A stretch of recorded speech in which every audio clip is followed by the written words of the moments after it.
नमस्कार दोस्तों, कहानियों की श्रृंखला में आज सुनेंगे मालती जोशी जी की कहानी इच्छाओं का अनंत आकाश। तो आइए सुनते हैं। किसका फोन था? मैंने पूछा। अवस्थी जी का। मिसेस नारंग नहीं रही। क्या? मेरी तो चीख ही निकल गई। चीखो मत, ये झल्लाए, बिना बात एकदम हाइपर हो जाती हो। चीखूंगी नहीं। अभी शाम को तो ही हम दोनों मंडी से हफ्ते भर की सब्जी लेकर आए हैं, और अब वो वाली मिसेस नारंग नहीं, पहले वाली। इन्होंने खुलासा किया तो मेरी उखड़ी सांसें सम पर आ गईं। मैंने कसैले स्वर में कहा, पहले वाली के मरने जीने से हमें क्या मतलब? ये अवस्थी जी भी ना कभी कभी ज़्यादा ही सोशल बनने लगते हैं। उनका कोई कसूर नहीं है। नारंग साहब ने उन्हें फ़ोन करके सूचना दी है और घर पर बुलाया है। साथ ही मेरे लिए भी कहा है कि शर्मा जी को भी लेते आए। मैं चलूं? मैंने डरते डरते पूछा। देख लो, उनकी मिसेज आ रही हो तो तुम भी चली चलना। हम लोग अभी अभी खाना खाकर उठे थे। अपने पसंदीदा सीरियल्स इत्मीनान से देखने के लिए मैं आजकल इन्हें जल्दी खिला देती हूँ।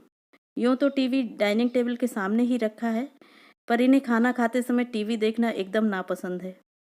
कहते हैं तुम्हारा दिमाग और आंखें उसी में घुसी रहती है, न ढंग से खाती हो और न खिलाती हो। वैसे भी खाना खाते समय रोना धोना, चीख पुकार मुझे जरा भी अच्छी नहीं लगती। जल्दी जल्दी टेबल समेटते हुए मैं इनके बाहर जाने की प्रतीक्षा कर रही थी। एक एक क्षण मुझ पर भारी पड़ रहा था। कभी कभी सोचती हूँ, जब टीवी नहीं था लोग अपना बुढ़ापा कैसे काटते होंगे। पर तब बुढ़ापा इतना एकाकी निस्संग थोड़े ही रहता होगा। घर बेटे बहुओं से, नाती पोतों से भरा रहता होगा। राम नाम जपने तक की फुर्सत नहीं मिलती होगी।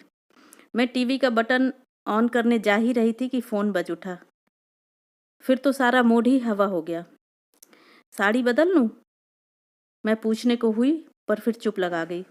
शादी को इतने साल हो गए हैं, पर अब तक मैं यह अंदाज़ा नहीं लगा पाती हूँ कि ये कब किस बात पर उखड़ जाएंगे। गेट पर ताला डालते हुए देखा, अवस्थी लोग बगल वाले गेट पर खड़े हैं। शायद हमारी ही प्रतीक्षा कर रहे थे। ठीक तो है, ऐसे मौक़ों पर अकेले जाने की हिम्मत नहीं पड़ती। कोई साथ हो तो अच्छा रहता है। यहाँ तो असमंजस और भी ज़्यादा था। जिस औरत को कभी देखा नहीं, जाना नहीं, उसी के पुरसे में जाना पड़ रहा था। गेट पार कर हम बरामदे में पहुंचे। डरते डरते बेल का बटन दबाया। नारंग साहब शायद इंतजार ही कर रहे थे। दरवाज़ा फौरन खुल गया और वे हमें भीतर लिवा ले गए। भीतर अजब नज़ारा था। 3-4 लोग बैठे थे, पर सन्नाटा पसरा हुआ था। नारंग साहब ने समय जाया नहीं किया। उस स्तब्धता को भंग करते हुए परिचय की औपचारिकताएं पूरी की। उनके 2 साले थे, एक साड़ू भाई और बुजुर्ग से सज्जन मामा ससुर थे। फिर हम लोगों की ओर मुखातिब होते हुए बोले, ये लोग मेरे पड़ोसी ही नहीं, परम मित्र भी हैं। मैं चाहता हूँ आप अपनी बात इनके सामने ही कहें। मैं अपना जवाब भी इन लोगों के सामने ही देना चाहूँगा। पहले तो वे एक दूसरे का मुंह ताकते रहे। फिर एक ने, शायद साले ने, गला साफ कर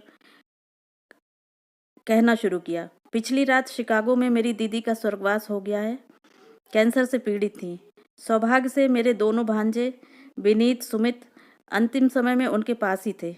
मृत्यु की सूचना देते हुए विनीत ने मुझे बताया कि दीदी की इच्छा थी कि उनकी अर्थी इसी घर से उठे, सुहागन के पूरे साज श्रृंगार के साथ। कुछ क्षण कमरे में घोर निस्तब्धता छाई रही। फिर साढ़ू भाई ने कमान संभाली। हम लोग इसीलिए भाई साहब से रिक्वेस्ट करने आए हैं। आप लोगों के बीच जो कुछ हुआ वह अच्छा नहीं हुआ था, हम मानते हैं, पर इस समय वह सब कुछ भुला देना ही श्रेयस्कर है। मरने वाले की इच्छा का मान भी रखना पड़ता है। फांसी की सजा पाने वाले से भी उसकी अंतिम इच्छा पूछी जाती है और वह पूरी की जाती है।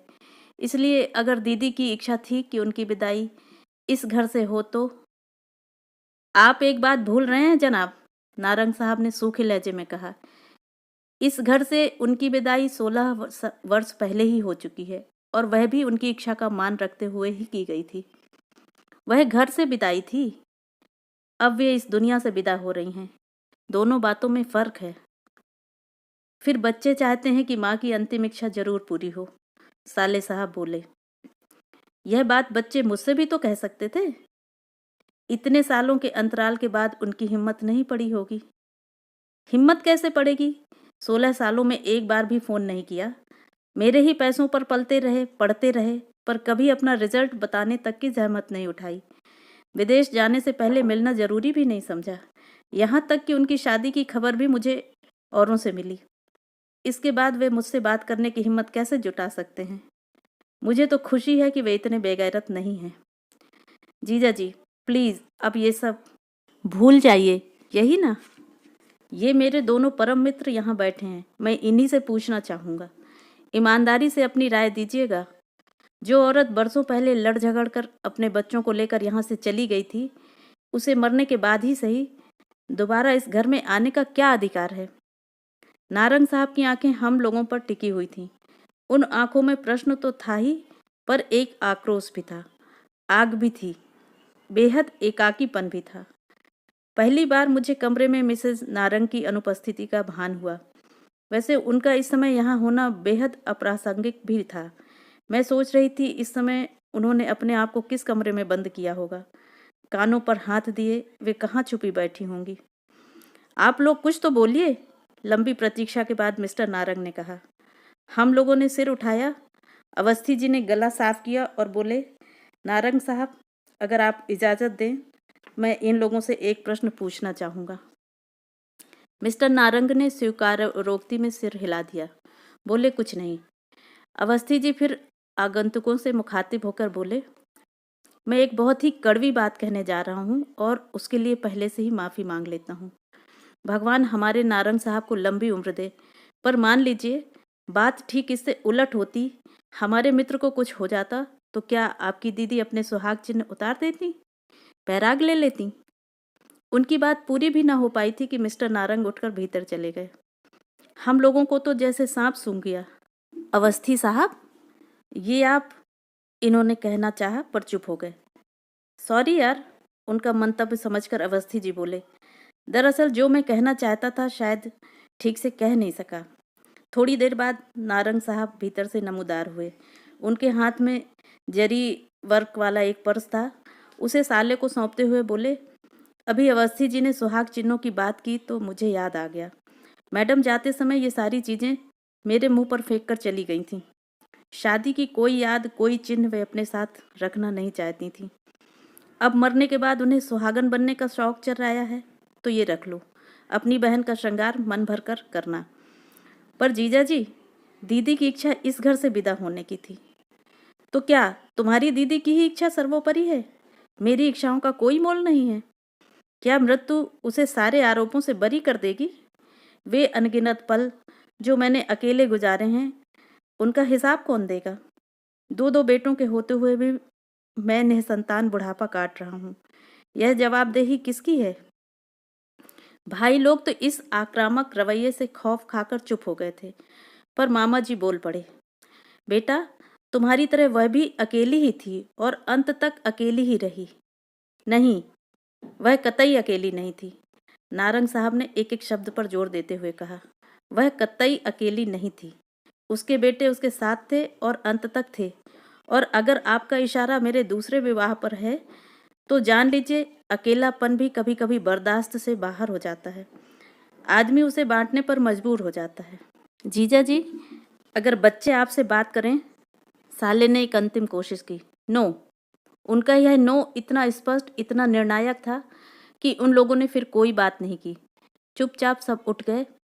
शिष्टाचारवश हम लोग भी खड़े हो गए, पर उन्हें दरवाजे तक छोड़ने कोई नहीं गया, नारंग साहब भी नहीं। उनकी गाड़ी जब तक गेट पार करके चली नहीं गई, तब तक हम लोग वैसे ही खड़े रहे, मौन, अविचल, जैसे किसी शोक सभा में श्रद्धांजलि दे रहे हों। सॉरी, नारंग साहब ने दोनों मित्रों के कंधे पर हाथ रखते हुए कहा, सॉरी, आपको इतनी रात कष्ट दिया, पर उन लोगों को अकेले झेलने की हिम्मत मुझ में नहीं थी। सॉरी क्यों कह रहे हैं? यह तो आपका अधिकार है। आप जब चाहें निसंकोच हमें बुला भेजें, हम लोग हमेशा आपके साथ हैं।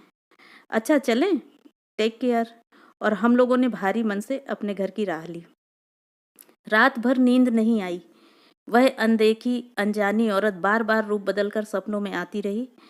समझ में नहीं आ रहा था कि जिस घर को वह बरसों पहले छोड़ गई थी, उसके प्रति इतना मोह क्यों? जिस पति के लिए मन में इतना तिरस्कार, उसके नाम से फिर मांग भरने की जिद क्यों?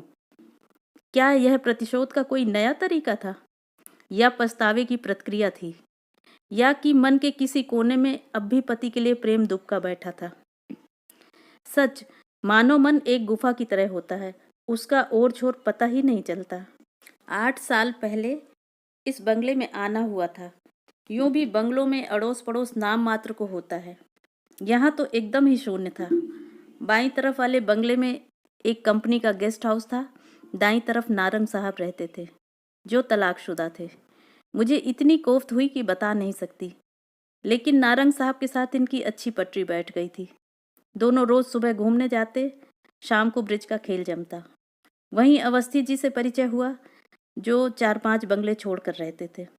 जब पुरुष वर्ग अपने खेल में मग्न होता, मिसेज अवस्थी अपनी बोरियत दूर करने मेरे पास आ जाती। हम लोगों में अच्छा बहनापा हो गया। फिर एक दिन सुना कि नारंग साहब शादी कर रहे हैं। तर्क वितर्कों की जैसे बाढ़ सी आ गई। किसी ने कहा इसी औरत के कारण पहली वाली छोड़कर चली गई, लेकिन फिर 10 साल बर्बाद करने की क्या जरूरत थी?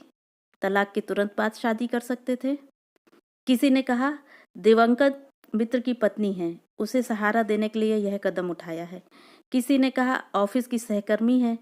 शादी के बाद एक छोटी सी पार्टी देकर नारंग साहब ने पत्नी को मित्रों रिश्तेदारों से विधिवत मिलवाया। तभी इन विवादों का, अफवाहों का दौर शांत हुआ।